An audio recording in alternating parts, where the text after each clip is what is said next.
గుంటూరు జిల్లా తాడేపల్లిలో విశ్రాంత అటవీశాఖ అధికారి బస్వారెడ్డి ఇంటిపై అవినీతి నిరోధక శాఖ అధికారులు దాడులు చేశారు. కృష్ణా, గుంటూరు జిల్లాల్లోని ఆయన బంధువుల ఇళ్లలోనూ సోదాలు జరుగుతున్నాయి. 10 బృందాలతో 13 ప్రాంతాల్లో ఏకకాలంలో దాడులు చేశారు. తాడేపల్లిలోని ఇంటి నుంచి భారీగా భూ దస్తావేజులు స్వాధీనం చేసుకున్నారు. వీటి విలువ 10 కోట్లకు పైగా ఉంటుందని అధికారులు గుర్తించారు. పెద్ద ఎత్తున ప్రామిసరీ నోట్లు, చెక్కులను గుర్తించారు.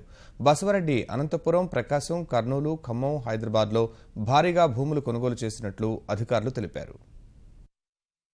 వరపు బసవరెడ్డి గారు అని చెప్పి retired IFS officer, retired deputy conservator of forest, వారి మీద ఆదాయానికి మించి ఆస్తులు ఉన్నాయన్న అభియోగాల మీద ఇప్పుడు సెర్చెస్ చేస్తున్నాము. ఇవన్నీ కూడా ల్యాండ్ ప్లాట్స్కి సంబంధించినవి.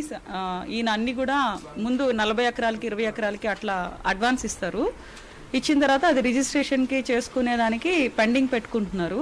ఆ డబ్బు మొత్తం ఆయన ఇన్వెస్ట్ చేసిందంతా ల్యాండే, మొత్తం ల్యాండ్ మీదనే ఇన్వెస్ట్ చేశారు.